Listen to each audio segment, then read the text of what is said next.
And just recently I recall being asked yet again by a woman who was very sad and despondent.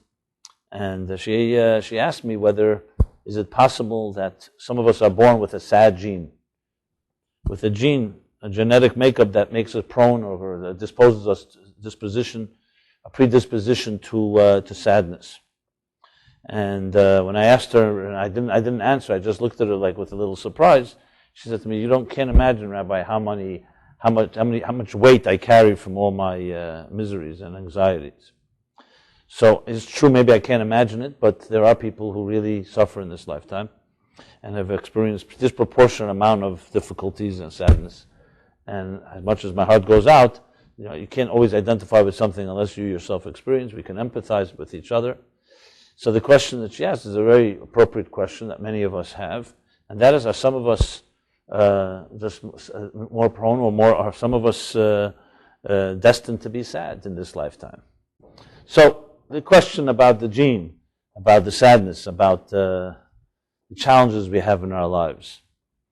And, it's hard to quantify, but look, if you're able to add up all the tears and all the sadness and misery of people throughout the world, how much would it weigh, so to speak? How big is that? How big of a load is it? It's almost impossible to imagine. It's just to give you just to put it in context. Even when we talk about one individual's pain, anyone who's gone through any difficult times knows it's extremely heavy and can drive a person crazy.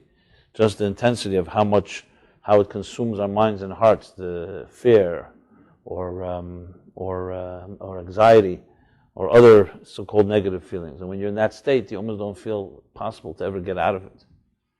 And when you're out of it, you can't even imagine that you'd ever get back into that type of situation. But anyone that has had a panic attack or any type of anxiety, I'm talking about even anxiety for reasons that are legitimate. I'm not talking about self-made demons, but actual ones. It's a very heavy burden. And very hard for others to understand it, because when you're not there, as I mentioned, it's hard to imagine that someone can be. You say, why don't you just snap out of it or something? But being that we all have been in situations, maybe some worse than others, it makes it somewhat easier to identify and empathize with someone in that situation, because you just have to imagine yourself in that situation.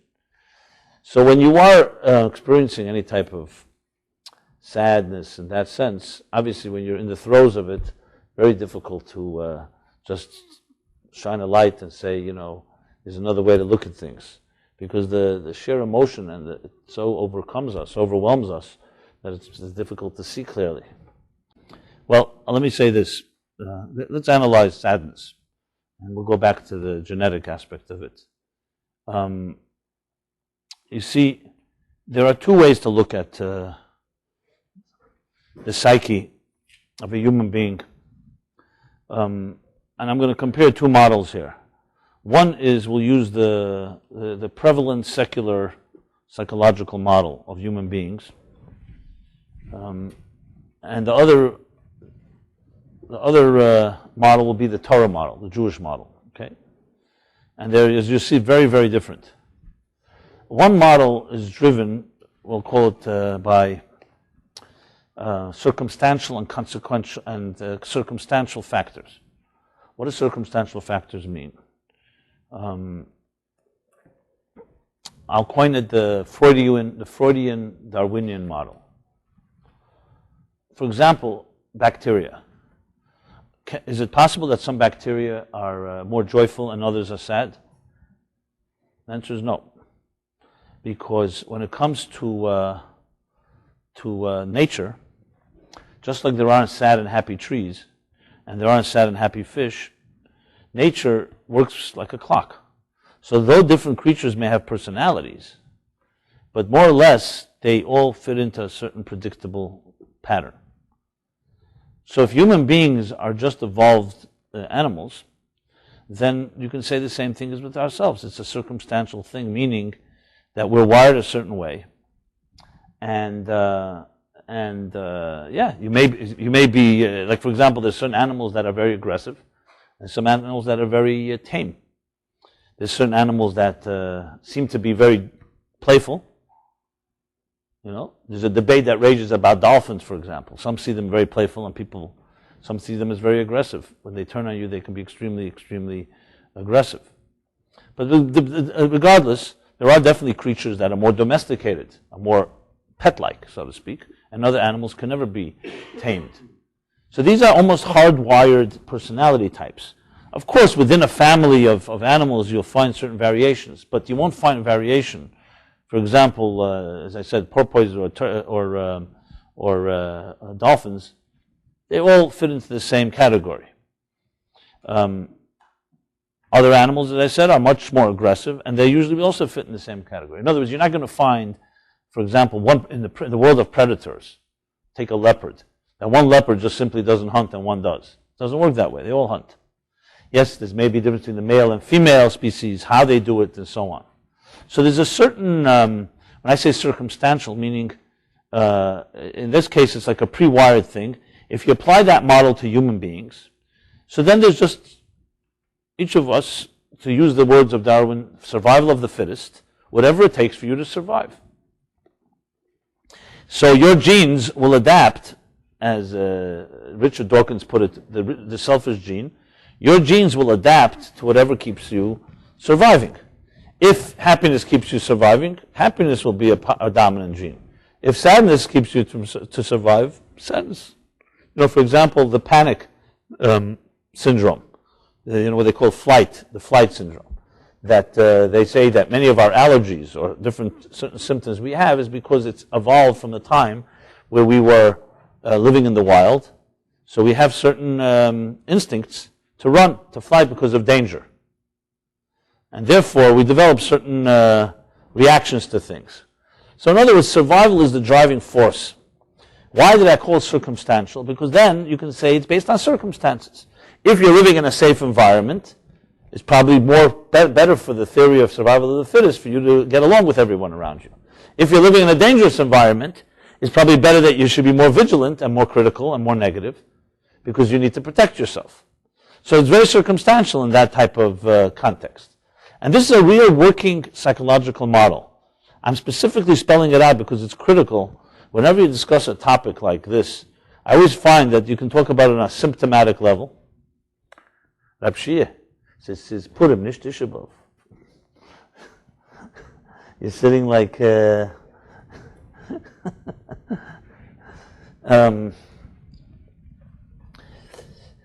we get some chairs? We need some extra. There's plenty of chairs, no?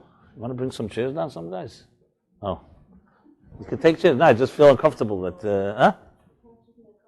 Not for you. I'm talking about, is he sitting on the floor? What's he sitting on?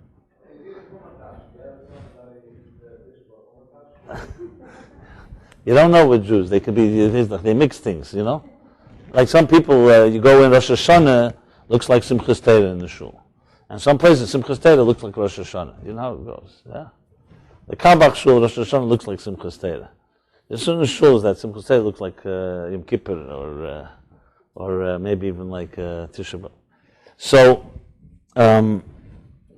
this is a working model that actually impacts a lot of the psychological work in our times, therapists, psychiatry, psychology, what we expect of people, and it has infiltrated everyone here, all of us, because it's in the media, it's in television, it's between the lines, it's subliminal, it's overt, wherever you turn.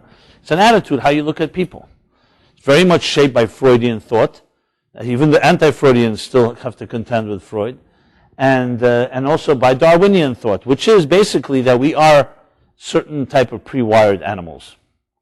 Yes, we may have developed a brain that's larger than all the creatures in the world. We've become more ingenious and more innovative than any other animal. But still, there are certain instinctive elements and impulsive elements in the human being that drive you. So when it comes to things like happiness and sadness, it's not something that's really much you control. It could be something that we are pre-wired and so on. The Torah model is a completely different model. It's not just a question about evolution versus creationism.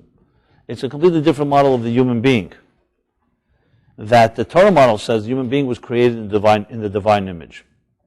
Which means, when our only pre-wired element is that we have a divine personality. Yes, there's another part of us that's the dust of the earth. Like it says in the Bible in the Genesis, it says he took the dust of the earth and imbued it with a breath of life, God did, and that became the human being. So clearly we have elements of ourselves, elements in our personality that are, you can say, animal-like, but we also have another side, which is called the soul. As soon as you add the soul into the equation, everything changes.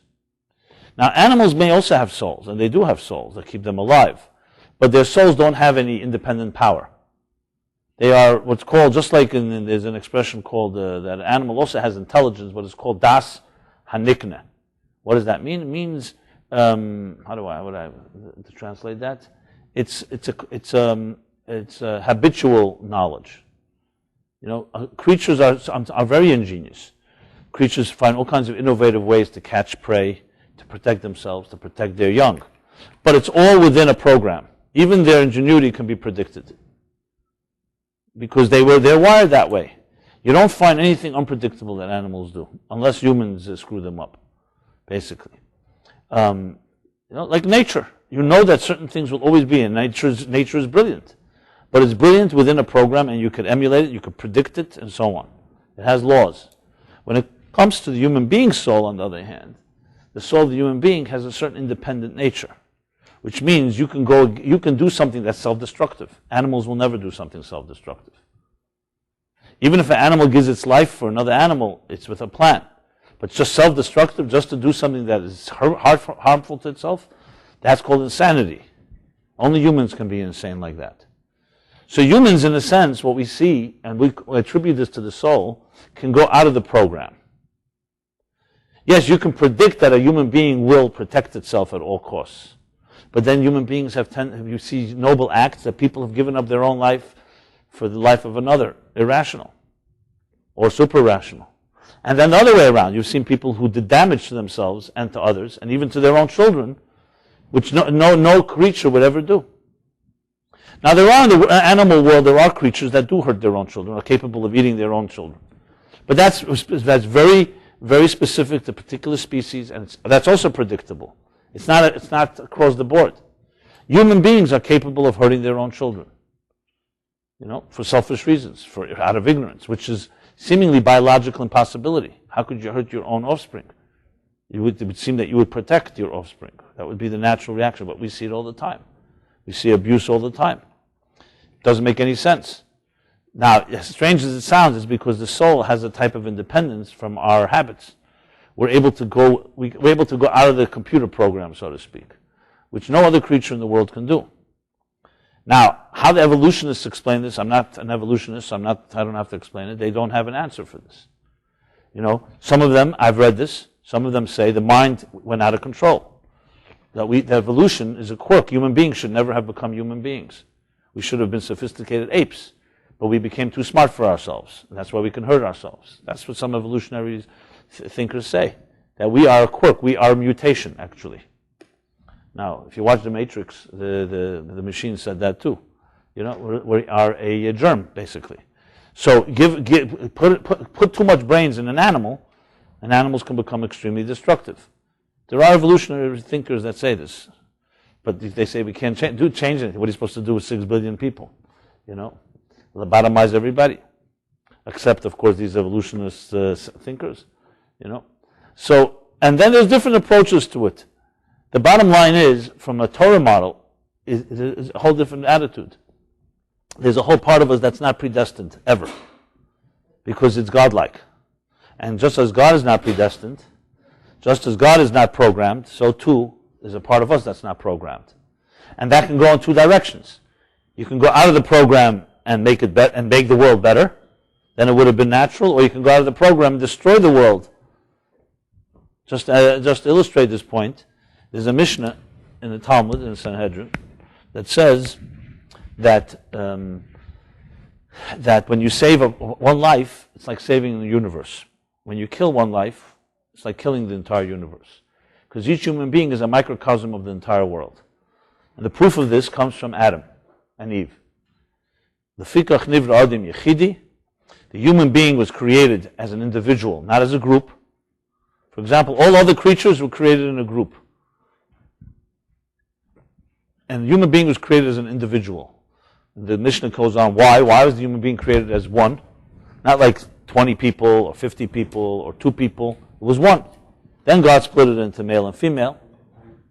And the Mishnah continues, a beautiful explanation, because to teach us that Chayav Adam Lemer, that every human being should say, B'shvili Nivra Elam, that the entire universe was created because of me. Not out of arrogance or self-centeredness, that it's only Aniva Afsed, me and nothing else. On the contrary, because of responsibility, that you should feel that you are responsible for the entire universe. And then it continues, so when a person hurts one person, it's as if they hurt the entire universe. And if they save a person, it's like they saved the entire universe. Now, in the same context there, the Mishnah goes on and asks the question, why was the human being created last? Created last. We're going to sell seats on the couch for extra cost, so from now on, so remember that. That's a good idea, right? Velva, you here? Amos is going to put the couch seats, like, first class.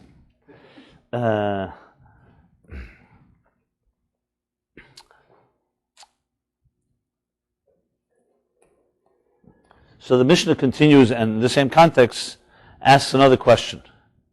So, if the human being is such a central point in creation, in the universe, why was the human created last? If you read the story of Genesis, you see that in day 1, light, God created light. Day 2, God separated the upper and lower heavens and waters. Day 3, vegetation. Day 4, the luminaries, Ma'iris Agdelim, the sun and the moon. Day 5, the animals. And day 6, the human being. If the human is the crown jewel of creation, God should have created the human being first. And the answer given is 2 answers are given, and they seem to contradict each other. One answer is given because when you invite a guest to a table, first you set the table and then you bring the guest. If you have a special guest, you don't sit the guest down at a table and then begin to bring a tablecloth and set the table. You set the whole table. In this case, God created the entire earth with all its creatures, with all its beauty, everything. The table is set, and now comes the crown jewel, the special guest, the human being, to elevate the entire world. The second answer given is the exact opposite. It's a very derogatory answer. It says that because if a human being sins, the Torah tells you, don't think you're so special. Because even Yitush, even a lowly insect, an insect was created before you. So it's to teach us humility. Why were we created last? Then in case you are corrupt or you misbehave, remember that that you were created after even a lowly insect was created before you. So which one is it? Your special guest, crown jewel that comes after everything, or the last because even an insect is greater than we are? So the answer, obviously, if you think about it, lays right in the line there. Depends how we behave. Depends on us. If a human being lives up to the reason to being that guest, so then he's the greatest and the highest and elevates the entire universe. If a human being does something that's destructive, then even an insect is greater. Why is an insect greater? Because an insect never destroys. An insect only does what the program tells it to do. It's only the human that transcends, that can go, transgresses or transcends. So, therefore, it really is up to us. There's an expression, a Hasidic saying that says that when a cruel, wicked person walks on the street, the cobblestones cry out, "Who are you to walk on us?"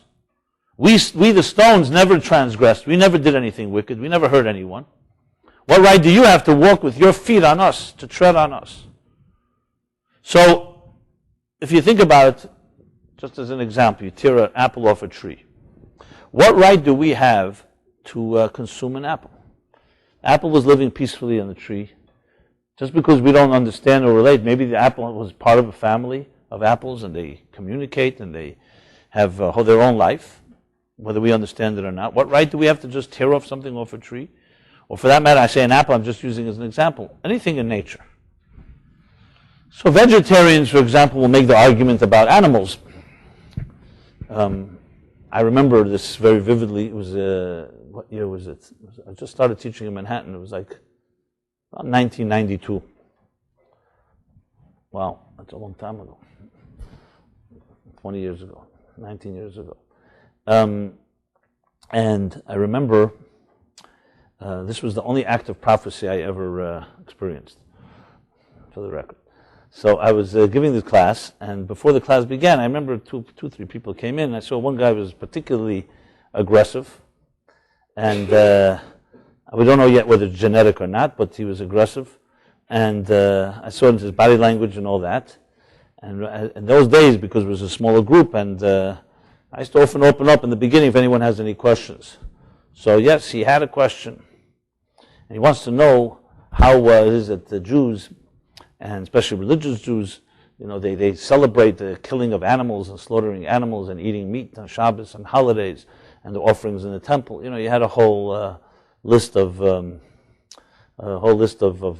grievances on the aggression. So because I had a little experience, I said the following to him, and all hell broke loose. But this is what I said. I don't know why this came to me, but I said to him, "What do you think about a guy that is abusive to his spouse, but he's a vegetarian?" Little did I know at the time that he was both. He got livid. I remember his face got all like angry, and I saw right away I hit a certain point, a soft spot, and he was like, I don't remember what he said, but it was like he became basically almost violent. Let's put it this way. His friend quieted him down, and he says, "Why would you say such a thing?" And I didn't say it about him. I just said it hypothetically. What do you think about a guy like that? And then, of course, I went on to explain that it's very interesting. So you're very sensitive to animals, but you're not sensitive to your own family members. What is that exactly about? Is this sensitivity, or it's your own mishugas? The Nazis had very, very strict laws about how you treat pets, dogs and cats. And you could be prosecuted for mistreating an animal. And then look what they did to human beings. Far worse. Yeah. Right, exactly. So the question really is, as one Rebbe once said, and now this is by no means an attack on vegetarianism, because actually Adam and Eve were vegetarians until the flood. Human beings were prohibited from killing an animal to eat. So vegetarianism is a Torah concept, but it all depends where it's coming from. Is it your own cause and crusade, or is it a divine thing? And I'll explain what I mean. So this is what I said then at that class, and I said that, why is it, for example, we're sensitive to the killing of an animal, which is very, very compassionate and admirable, but what about the killing of a vegetable or a mineral? So, of course, immediately we say, what do you mean? Animal sheds blood. But how do we know? What do you know what's going on in the mineral and vegetable world?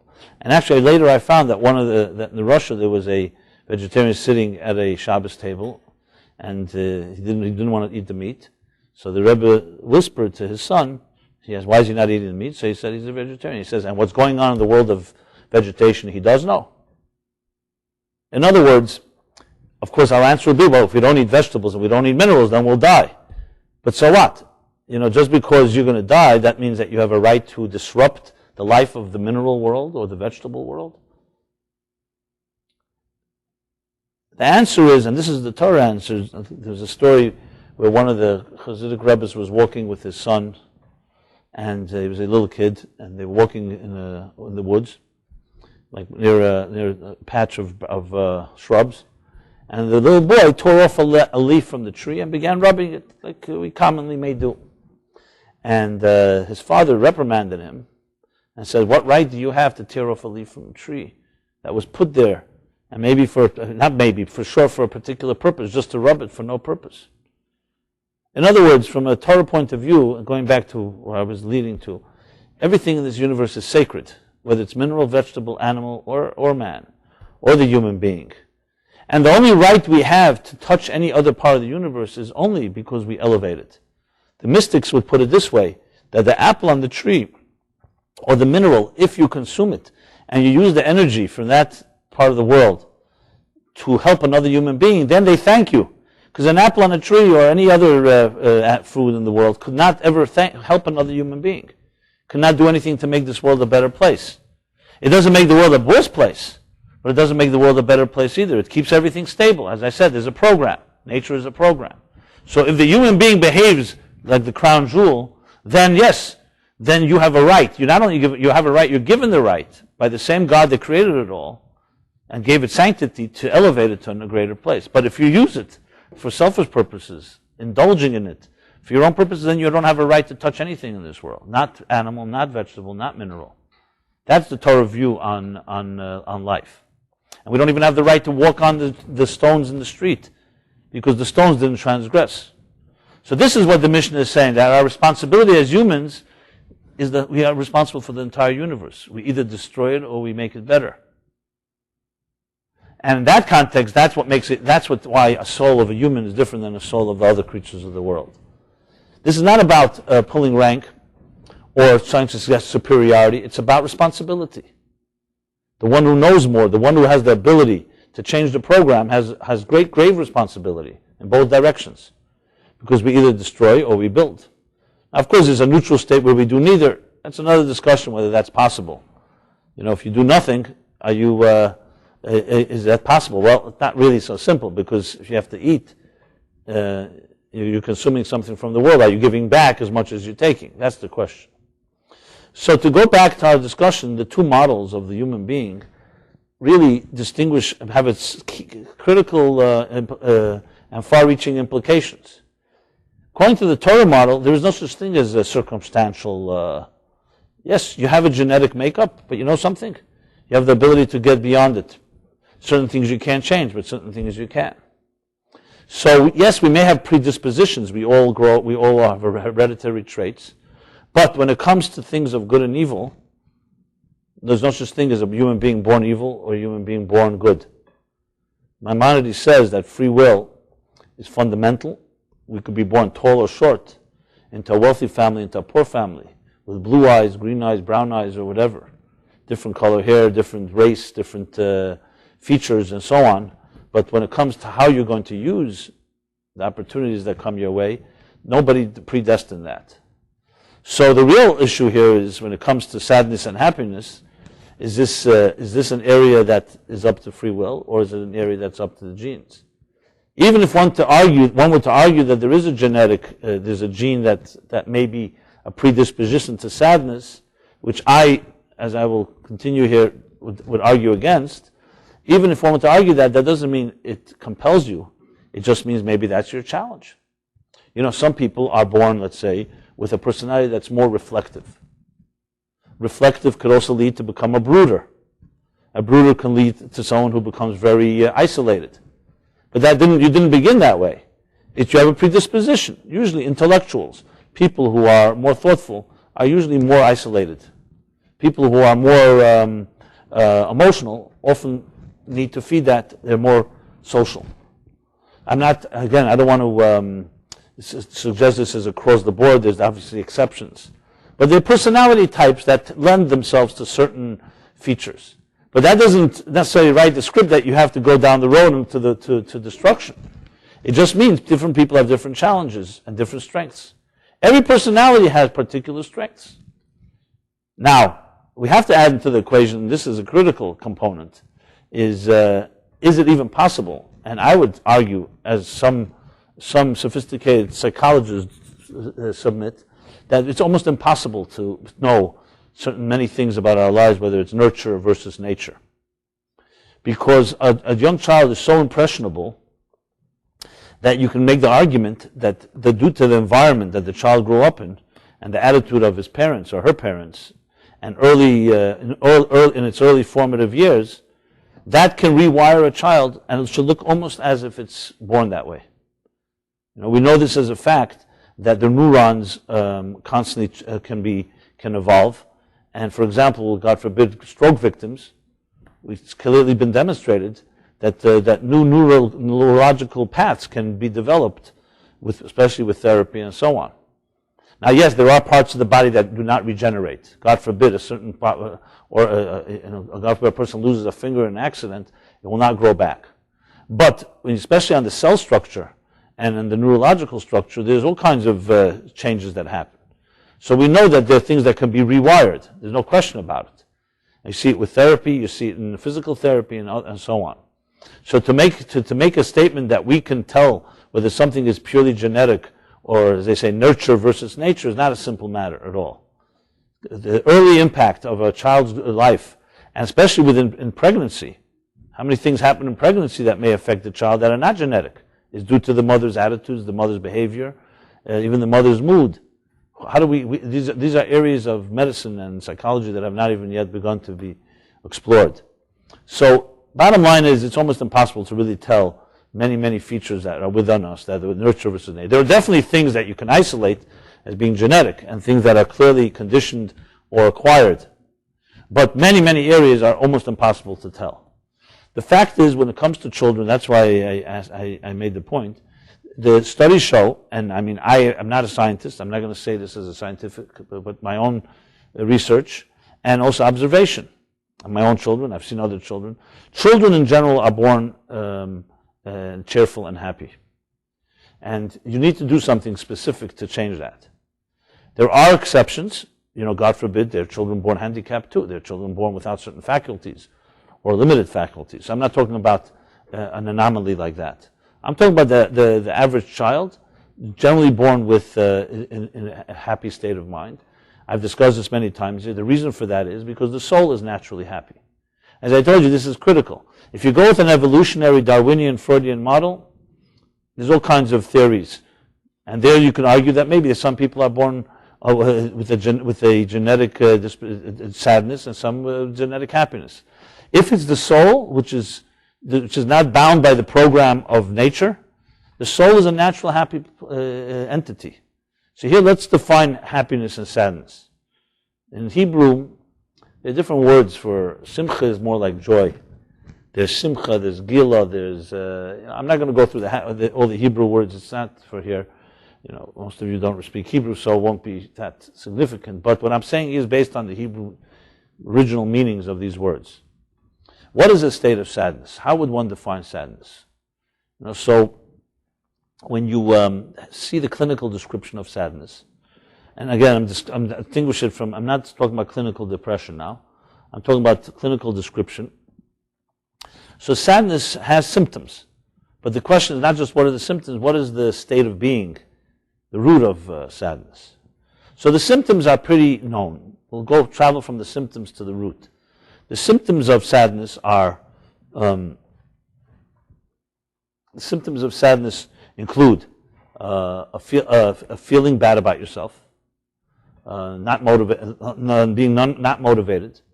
It's often associated with fear. It usually causes a person to be isolated and separate themselves. And there's a few other symptoms that I could describe. Obviously, there are different types of sadness. The sadness over the loss of a relative is one type of sadness. There's sadness, just an existential state of loneliness or sadness. So I'm not going to go through every particular type of sadness, but they all fit into a certain family that has certain impact on us as human beings. The way the Kabbalists and the mystics would describe sadness, they describe sadness as a state of disconnection. A disconnection. When you feel that you belong and you know exactly why you're here at this moment, there's a sense of seamlessness. That is a state of happiness, a state of, let's call it wholesomeness, fulfillment. When you don't know where you are, you don't know why you're here, you like come into a room and you don't understand your place, you get confused, you get disoriented. And sadness is the epitome of a certain disconnection. That's the root of it, not the symptom, the root. Children, unless, again, something happens, if they're in an environment of love, and if a child coming out of its mother's womb after 9 months of being nurtured and fed, and basically 9 months, 24/7, being completely surrounded by protection of every possible way, if the child now, when it comes out of the mother's womb, is born and continues living in an environment like that, why should it feel disconnected? However, if a child is born into a home, for example, where the parents indicate early on that they don't want the child, God forbid. Or the parents are so consumed with their own problems, addictions, whatever it is that they're busy with, and they ignore and they do not nurture the child becomes disconnected, and that leads to sadness. Disconnection will lead to sadness. So if you think about it, the reason it's hard for us to identify is because when we find ourselves in a sad state, we're already there. We don't really know how to trace the steps. When did it begin? When's the first time you ever remember being sad in your life? You probably won't remember, because it happened probably at a time where your memory doesn't go back that far. But it's usually as a result of some type of disconnection. You know, a child, let's say, is home. I remember vividly in my own life. I'll give myself as an example. If you review all the classes, you'll be able to build a whole profile on me. Last week I talked about my 17-year-old stages. I'm going back to more like 4 years old. We have vague memories, but we remember ourselves usually. People remember from around 3 and on, you remember. My earliest memory, actually, if you really want to know, you're interested, is being taken to the doctor to take my tonsils out. That I remember. That was very young. But it was like a traumatic experience. They promised me ice cream. I remember it was a whole... And those days they gave you ether to put you under.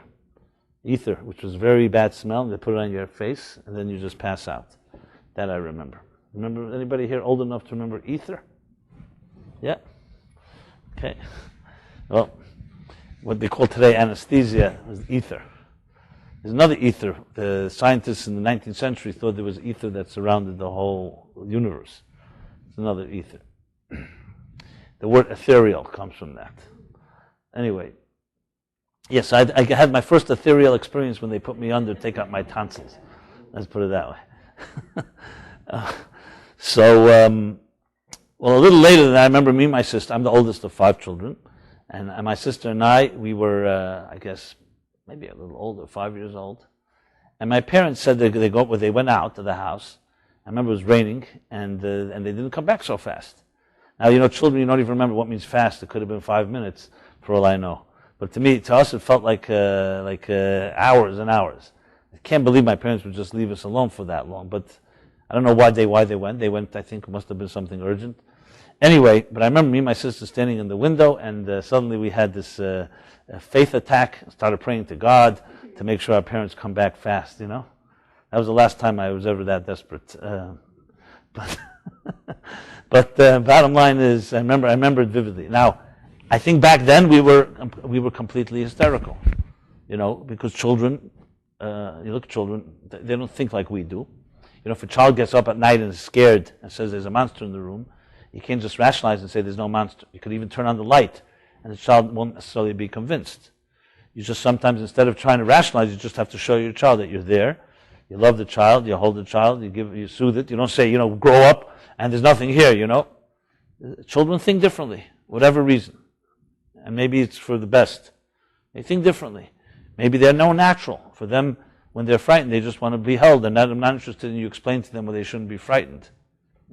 Maybe it reflects on something. I had an uncle, my mother's brother, who was killed, unfortunately, in a car accident years ago. So he was a little child. My grandmother told me that it was once in the middle of the night, was a big thunderstorm, and started really thundering very loud. So he ran to his mother's bed, which is my grandmother. He's terrified. So his mother said, my grandmother told him, his name was Yosef Fitzi, he said, don't be scared. The only thing you should be scared of is God. Hashem, fine. He goes back to bed. Well, thunderstorms don't go away always that fast. And there goes another thunder. So she comes running back. She said, what now? He says, I'm afraid of God. So, before he called it thunder, now it's called God. So children think differently than we do. And as opposed to psychology of the go back to the psychology books, children's psychology of the 40s and the 50s, just 50 years ago, you'd be shocked to read how they looked at children. Children were seen as dumb and mute, actually. I think it was the Quakers. There was some remember the Quakers that defined children as being dumb and mute. Clean slate. They don't become, basically, think of it like an adult in the making. So whatever happens in a childhood's life is meaningless. Today is the exact opposite. that the biggest impact on a person's life is what happens in young childhood. Just for the record, just to show you Torah psychology's superiority, thousands of years ago, the whole Torah is based on children. Everything is about children. When God wanted a guarantor for the Torah, it was the children. During Purim, which is coming up, it was the children that Mordechai gathered to study with. Haman said he'll kill the children first. Pharaoh said throw the little boys into the river. I mean, throughout history, you'll see it was always the children. Passover Seder is about Ki yishal chavincha, your child will ask you. V'yigadah tolav, tell your child. The whole Haggadah, the word Haggadah means to relate a story. Comes from the verse, V'yigadah tolavincha, to tell your children the story. Because children were seeing the secret to the future, the key to the future, and children were what you teach them when they're young, chanech l'nar pidarke. It's a verse in the Proverbs. It says, teach a child when they're young, even when they get older, they will never waver from it. So the very ultra-Orthodox definition of that is brainwash them young. That way they can't, the rest of their lives they'll be guilty. But the real meaning of it is very simple. A child is impressionable, and if you educate a child with positive and the beautiful things when they're young, it will forever give them the strength to commit to a life like that. I guess everybody interprets it based on their own experiences. But you can definitely interpret it, what I just said is, to me, this is the natural interpretation. It's understanding of child mentality. Not about anything negative. So when it comes down to it, what you really have here is that the children are our most precious commodity, and therefore they play such a central role, and they're never just blank slate or dumb and mute, and nothing's happening. We have a custom when a newborn is born, you surround the child with prayers and holy words. You'll see many times at a door hanging a certain page that is, nobody knows what it says there, but it's something very mystical. The night of a bris. I mean, it's full of why are you surrounding a child with all these things? So again, in a very literal sense, don't say because you have Lilith, you have all these evil angels that want to kill the child or steal the child or whatever it is. That's it's a little superstitious type of description of it. The way I would define it is, a child is a precious soul sent by God to this earth, and a young, impressionable age, you want to surround it with holiness, because yes, there's a lot of negative energy in this world, and Lilith is not a physical shed or a demon that suddenly emerges. It's a negative form of energy, and children, like anything, why do you sterilize a room of surgery when you are, God forbid, you're performing an operation? Is because the internal organs are very sensitive, and you want to make sure that there's no disease and there's no infection around. That's what tumah in Hebrew, impurity doesn't mean physical impurity, it means a spiritual state of vulnerability, and that type of state like that, you want to surround a person with everything that's as holy as possible. That's why when the high priest went into the Holy of Holies, he prepared for 7 days, he went to he was isolated, he went to the mikveh, he immersed himself, because when you're experiencing profound holiness, you have to be very, so to speak, sterilized or very protected from any negative type of blemish. The Yiddish comedian Jigan would say, there's the Yiddish theory of relativity. It goes like this: 3 hairs on the head are not much, but 3 hairs in the soup, that's the theory of relativity. So when you put a piece of dust on your finger, it means nothing. Put a piece of dust on a person's eye, it can be very irritating. Same dust. Because it depends what the situation, if it's a very vulnerable, a very tender area, a little thing, a little blemish makes a major difference. Children are tender. They're tender souls that have not yet developed the callus and the veil, the artillery and the armor to protect themselves from this world, from this harsh world. So so the children particularly have to be surrounded in a holy environment. That's the meaning behind it all. All this to demonstrate how the Torah's model of psychology in children is highly sophisticated, goes back thousands of years, and psychology today is just beginning to catch up to understand some of these ideas. Now, the reason that many of us are not even aware of it, because we don't necessarily think or are taught to appreciate why the Torah puts so much emphasis on children and so on. It makes sense, of course, teach your children. That way the tradition will be passed on. Obviously, that's true. But it's a lot deeper than that. It's a lot deeper than that. It's because children have something that when you shape the seed properly, the tree grows into becoming a very powerful tree. When you contrast it with modern secular psychology, you can begin to appreciate some of these ideas that maybe we take for granted. So to go back to the theme of joy and happiness, children, therefore, the concept of sadness, they only would be sad if there's a disconnect. Adam and Eve were in the Garden of Eden. This is considered to be, even though they were created according to the Medrash as 20-year-olds, they were mature adults, or as mature as someone could be at 20, but they weren't babies. Yet their psychology, their psyches were like newborn children. That's why they were not ashamed of their sexuality. And they were naked, they were nude, and there was no problem.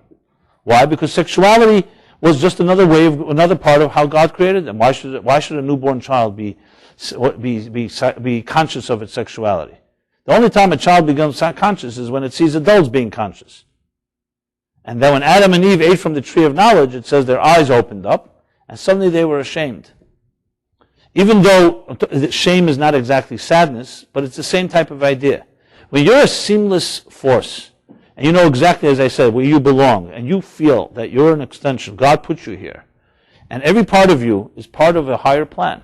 Your eyes, your ears, your body, and yes, and also your sexuality.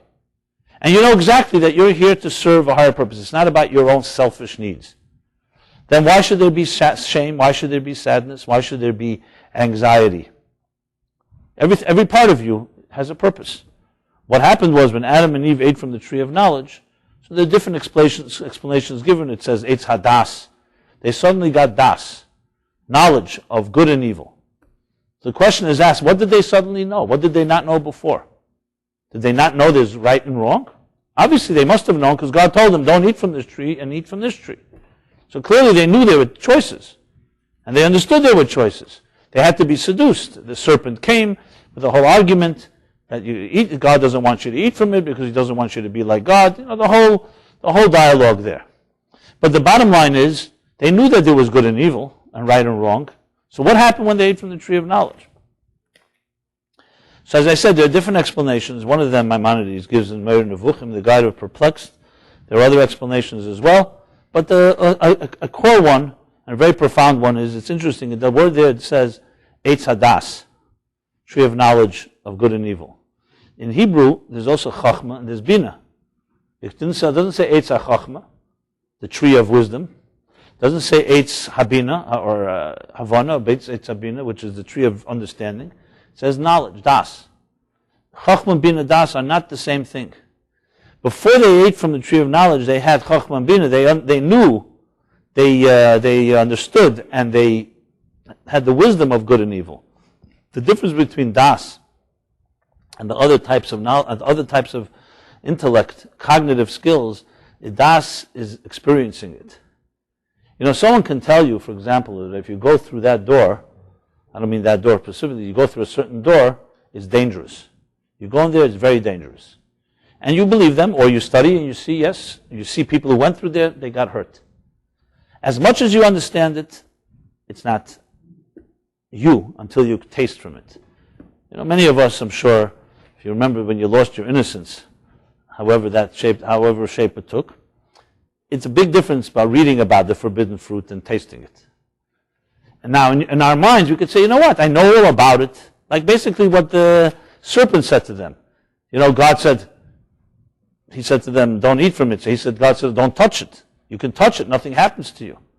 So they misunderstood. So bottom line is, in our minds, we can distort and say, I read about it, people told me about it, I know it intimately, so what's the big thing? Let me try it once.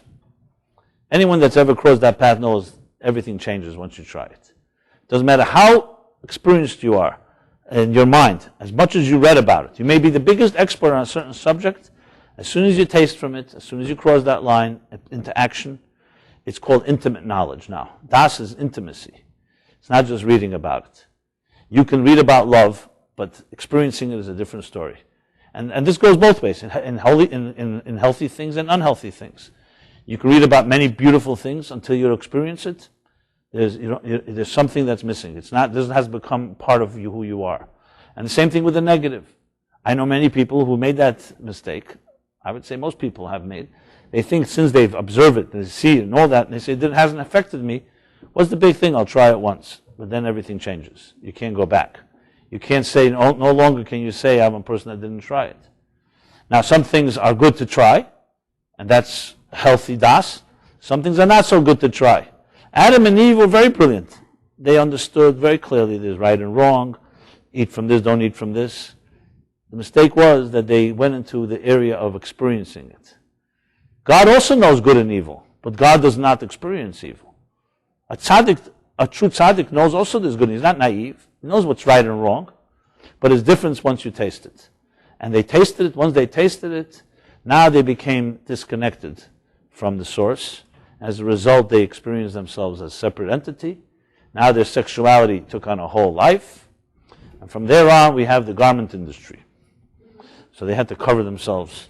And they put on a garment, alei te'ena, the leaves of a fig, and that's that.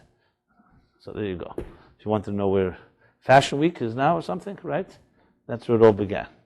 So then it wasn't so. I mean, fig leaf was the fashion. Then a lot of different fashions evolved since then. And now we're more consumed with the clothing than what's beneath the clothing. That's the new world. When once upon a time it was the other way around. The point being that there's a seamlessness that is the preemptive measure that counters any type of sadness. When you study really happy people, you'll find out there's no drug they take, there's no book they read that makes them happy, there's no particular thing they do. I think it was, who was it? It wasn't Henry James. I quoted it once in an article, I forgot who it was, some thinker. He put it very beautifully. He said that the pursuit of happiness, as soon as you pursue it, it will elude you.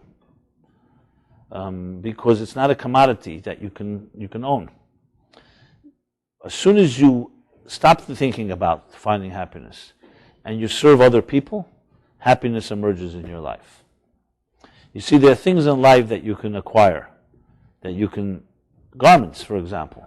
But there are things in life that are a state of being, what we call the difference between a noun and a verb. You know, is love, for example, a noun or a verb?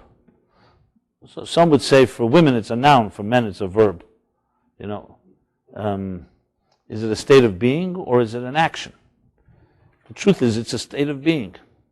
We've so-called mastered it and turned it into a technique, into a verb, into an act as a verb. Now, of course, when you kiss someone, it's an expression of love, but love is not defined by a kiss. A kiss is a symptom of love, or a result, or a outgrowth of it. Love is a state of being, and love is 24/7. Even when you don't see the person you love, you still love that person. So clearly, it's not defined by an action. It's not even defined by being in the presence of someone that you love. It's a state of being that's with you all the time. Someone says, I only love the person I love when I see that person. A little something wrong with that, So the same is true with happiness. Happiness is a state of being. It's not an action. But we live in a fast food society where everything is a commodity. So that's why you have half the best-selling books in the self-help section are about how to find happiness. One way or another, that's how it's worded. Now, what does that tell you? The fact that it's still on the bestseller list tells you that nobody's found happiness, or else why would they need another book? Think about that. So that means the more books that sell, I know you could say, well, undermines my writing of Toward a Meaningful Life, but I call it meaningful life, not happy life. So, actually, that wasn't intentional, but the point of the matter is, I'm not suggesting these books don't have good ideas, and many of them resonate, and some of them are very good. But there's one thing that book cannot do for you. Even if it cannot give you the experience until you taste it in the right way. So if you really think about the word sadness, and it's hard to, when you're sad, it's hard to sit down and start analyzing what does it mean to be sad. You're feeling it. It is ultimately a form of detachment, a form of disconnect. That's bottom line what it comes out. It takes on the shape of sadness, but it really is a form of disconnect. And I think it could be understood the other way around, because when you feel connected, you usually don't feel sad. That's why sadness always is associated with loneliness. Why loneliness? Because it separates you. You feel like nobody can be with you in that place. No one can understand you, because only you are suffering. It makes you feel like nobody cares about you. Eicha Yashva Bada, since we're talking about Tisha B'Av, the opening verse in the book of Lamentations, which is connected to this month because it says, Mishanichnas of Kashem Shemin Shanichnas of Mamaytim B'Simcha Kach Just as we diminish in joy in that sad month, here we add in joy. So you can learn a lot from you could say, of is the epitome of sadness, and this month is the epitome of joy or happiness.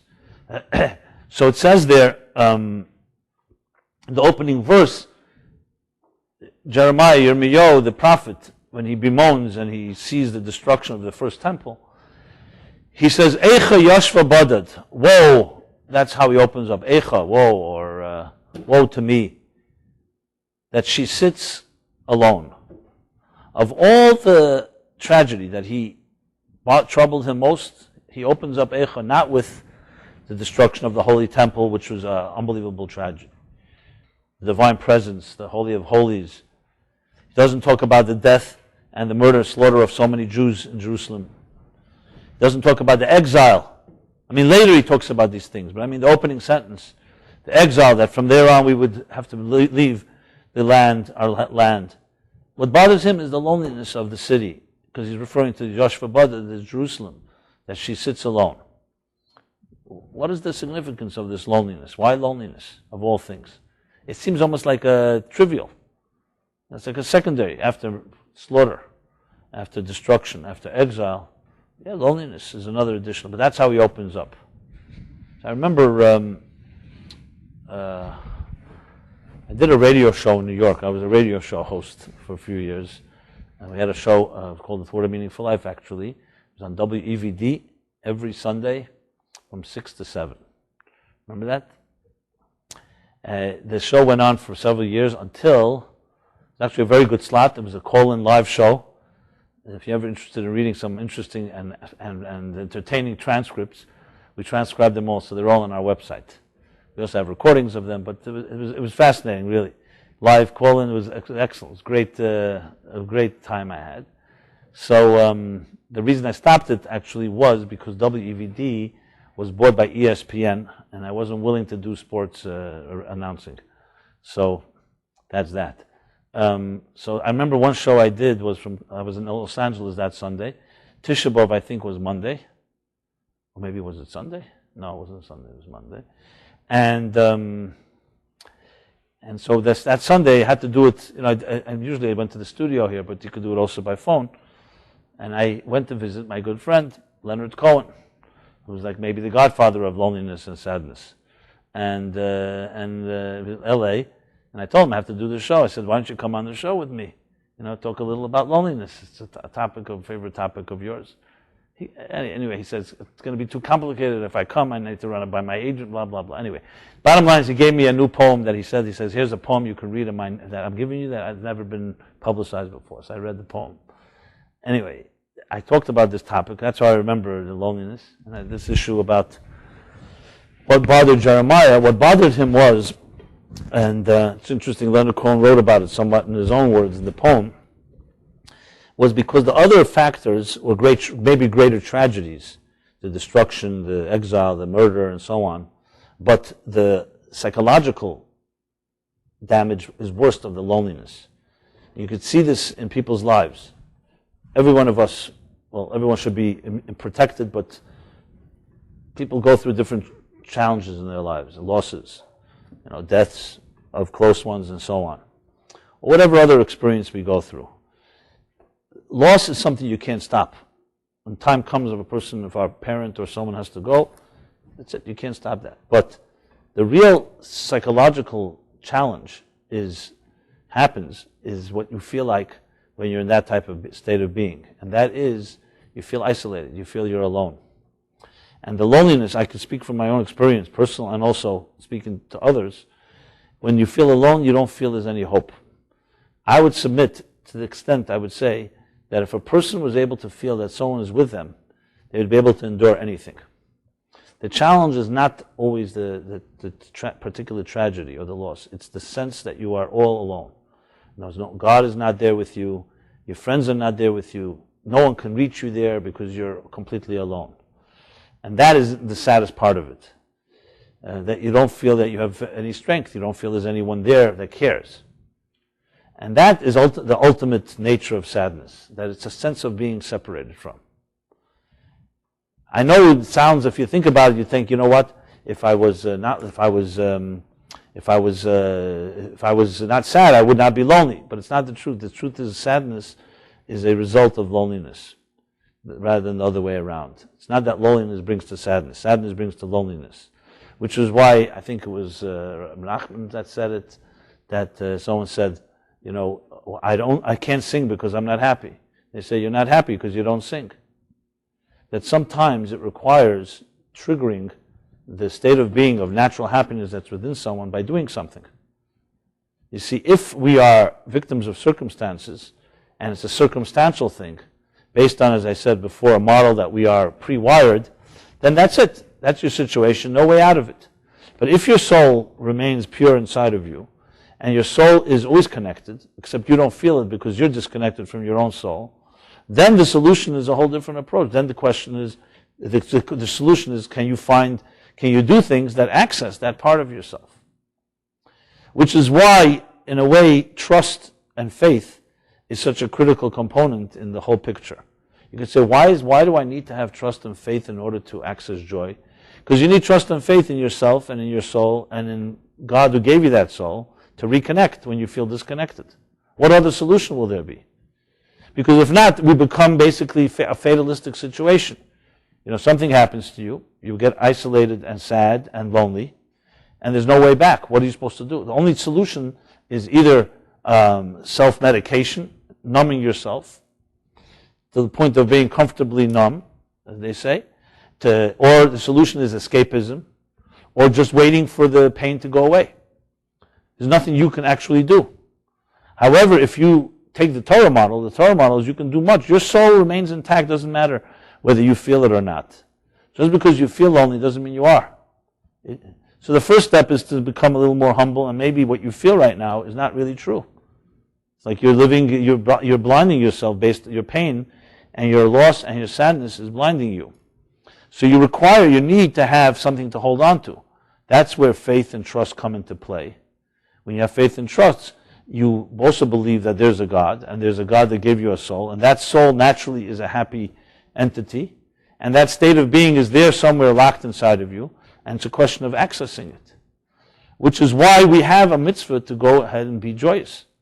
Because if not, how could you command someone who is naturally sad, or has real reasons to be sad? How could you tell them to change the state of being they're in? The answer is because it's not their only state of being. They have ability and the power and the free will to access another dimension inside of them. Now, I'm not saying it's suggesting that it's easy at all. You know, God forbid when a person sits shiva for the loss of a parent or of a close relative. So it says when it comes Shabbos, they don't sit shiva. On Shabbos, you're not supposed to be grieving and mourning. So something that always bothered me since I'm a child. A person, and I've seen it, lost a father, God forbid, okay? And let's say on a Thursday. They sit Shiva on Friday, on Shabbos they're supposed to get up and go to shul, and no one says they have to make believe they're happy, but openly they're not supposed to be grieving. They're sitting at a Shabbos table, you don't have to add extra songs, but bottom line, the grief, the natural grief that they had on Friday, on Shabbos, they should be avoiding themselves any type of open grief. So what does this mean exactly? Is this a game? I mean, the death happened the day before. How could you suddenly switch off grief? Is it just a show to show you can't show grief to others, but inside you can grieve? What's the significance of it? What does it mean exactly? And on a very basic level, it seems odd. It seems like it feeds into the same stereotype that so many other things feed into, that religion is some type of programmed regulation that doesn't have anything to do with real emotions. A person just is lost somebody. How can you just tell them to switch it on, switch it off? You know. But here again, just like I said before about education of our children, you think about it, it's a little deeper than that.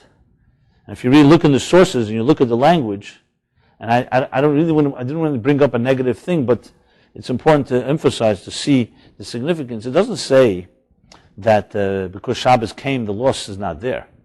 It doesn't say, right after Shabbos, you're supposed to continue sitting Shiva. Shabbos does not stop the Shiva.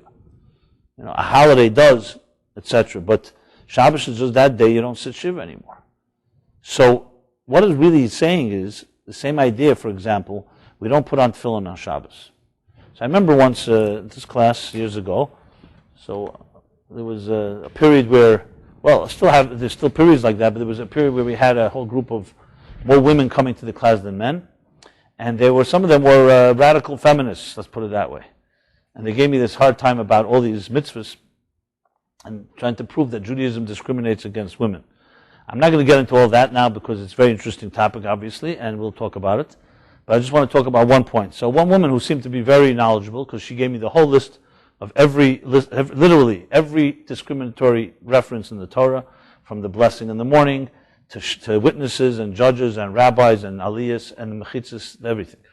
Okay, and of course tefillin too. Women don't put on tefillin. Tefillin is about bonding your mind and heart and connecting to God. So I was glad she brought up tefillin, because that was like my way to deal with it, at least for that moment.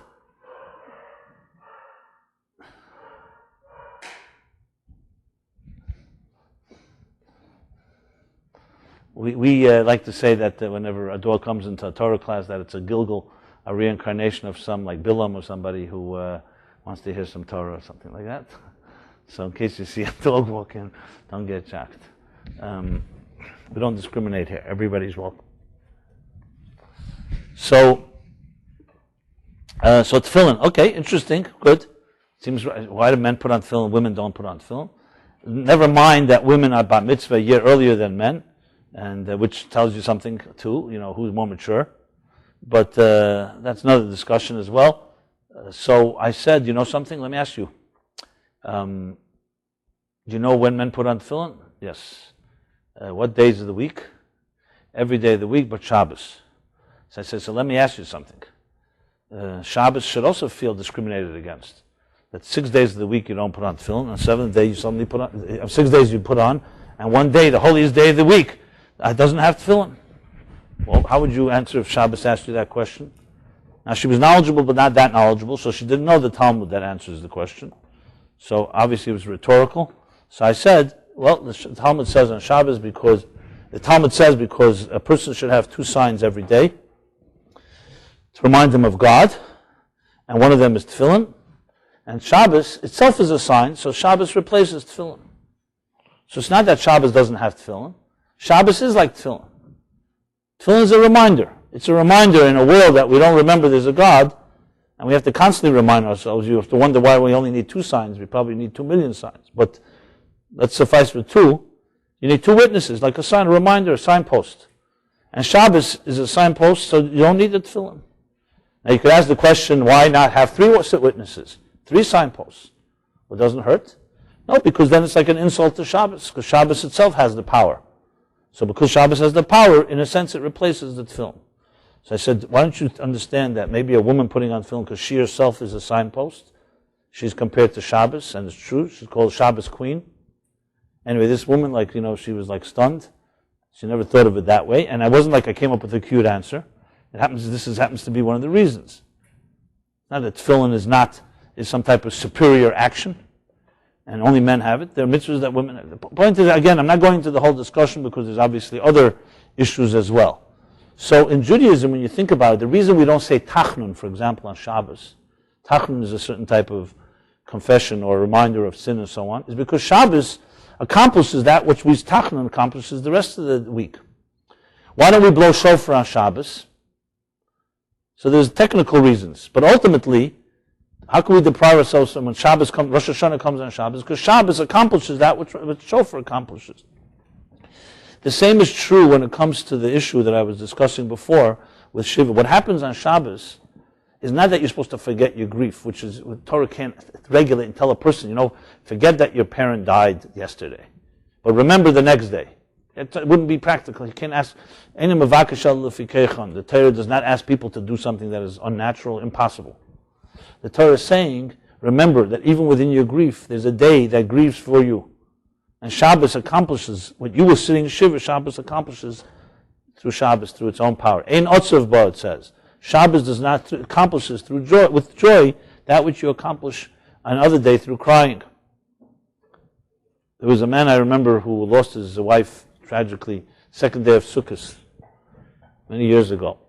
To a very, the Rebbe told him, when he came and told him the news, the sad news, he said, "Oi, the Rebbe said in Yiddish, weißt es, als man darf jetzt weinen mit Simcha." Because when someone passes away on a holiday, you don't sit shiva, the holiday. So he says, apparently you have to cry through joy.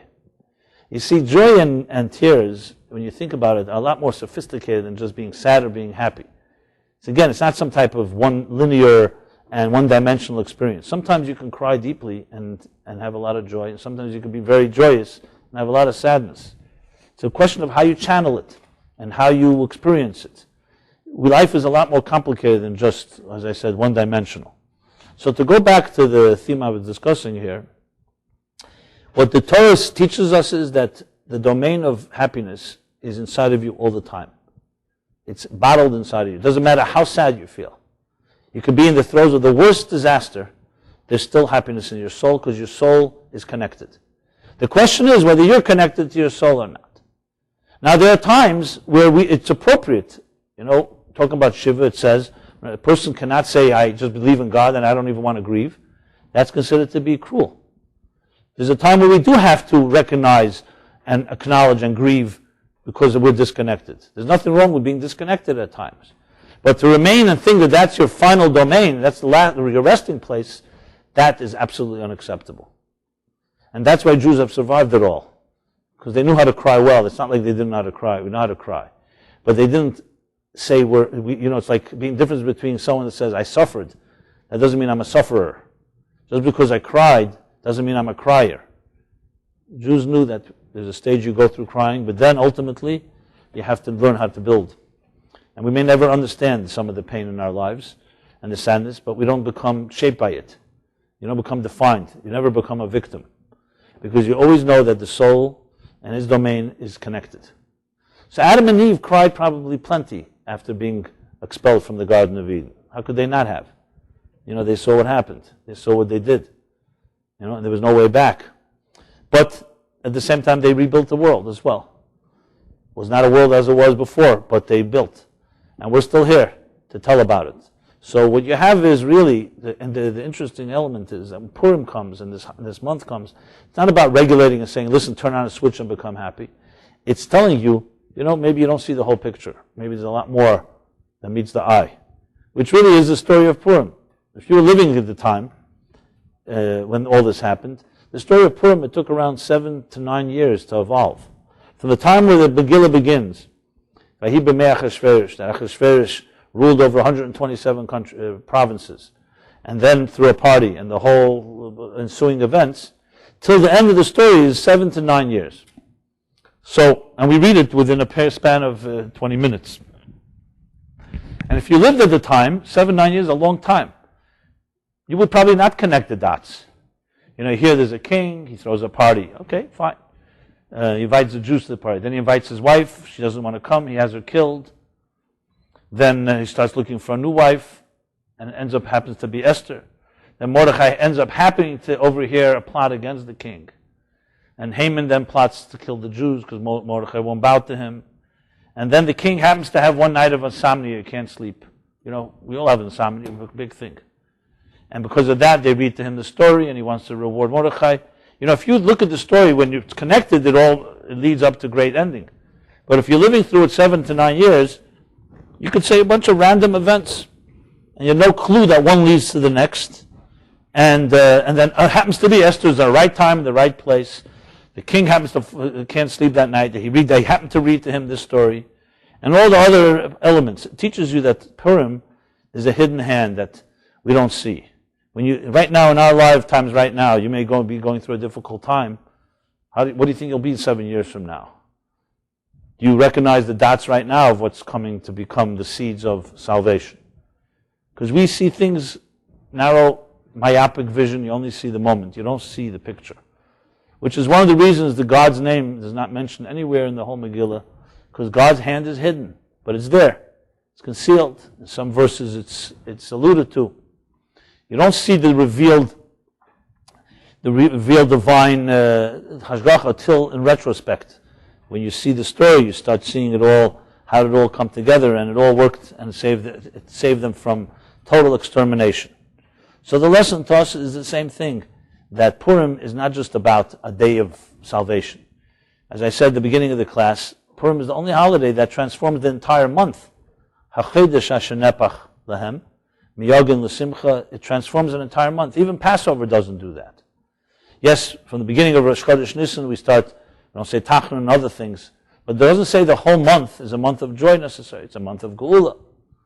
At Purim, it actually says, and there are halachas, there are laws that are relevant to the first day of Adar, involving court cases, involving simchas, making simchas and celebrations, that the entire month becomes a month of joy. Because Purim's story is not just of one day when we were saved. It's a story about how to look at life. That although that life is many, many dots that don't seem connected, but there's always, within it all, there's a bottled, stored amount of soul or happiness or joy inside of a human being.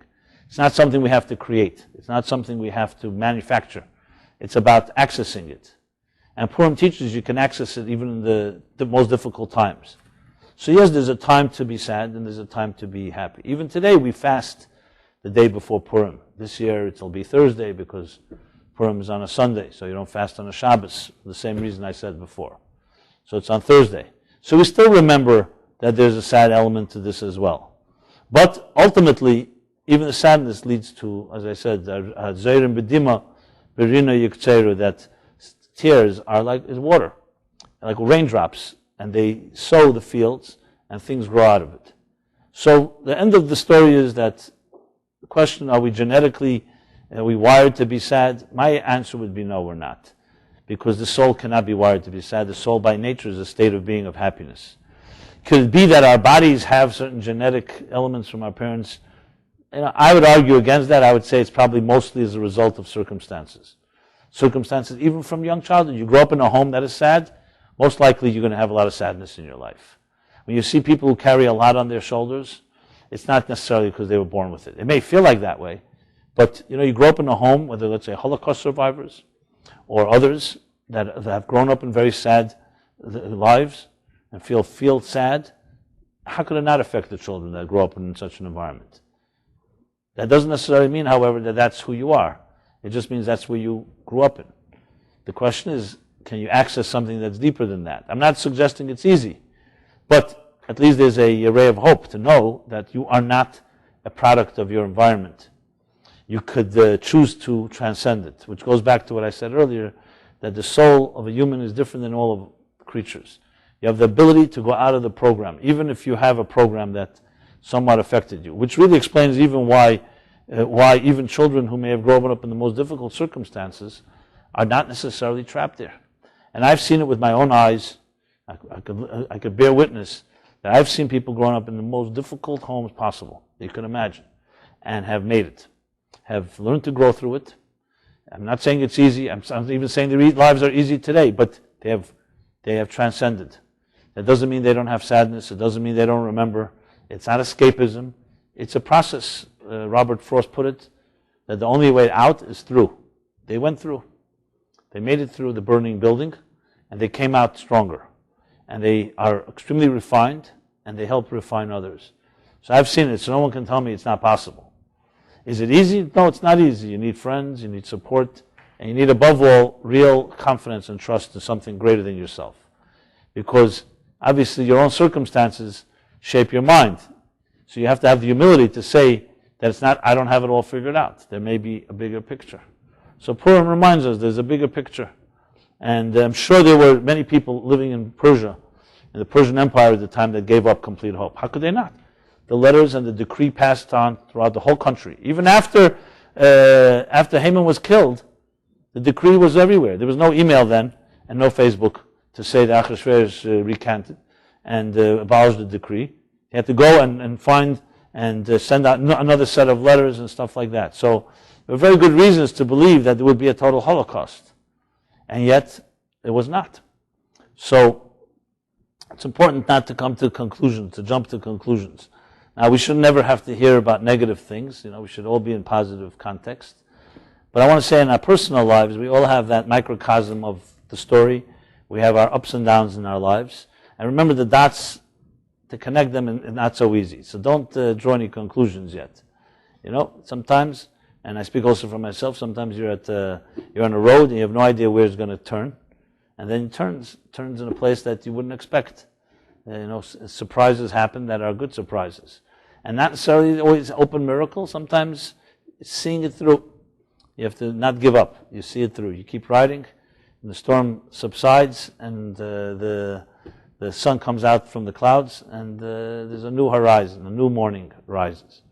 So, since I see so much happiness in this room, and all of your souls shining out forward, see, look at that smile, despite yourselves, I hope you can carry and hold on to that spirit, and remember it's in you all the time, when you're sleeping, when you're awake. Sometimes actually when you're asleep it may be better than when you're awake, because at least you don't get in your own way, So, but it's important to put yourself to sleep with good thoughts, and not just read the new depressing news, or the TV or whatever it may be, that just reminds you of how difficult life is.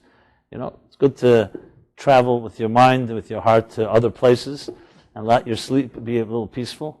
And then it will help you also access the inner joy that we all, that is our birthright, that is inside your soul all the time. So remember, you have to remember, one, that you have a soul, whether you believe it or whether you like it or not. And number two, that your soul is a happy being all the time. And that's the key thing to access. So, I feel happier already by just sharing this. And of course, it's not just about meditating, it's about doing things. As I said, serving.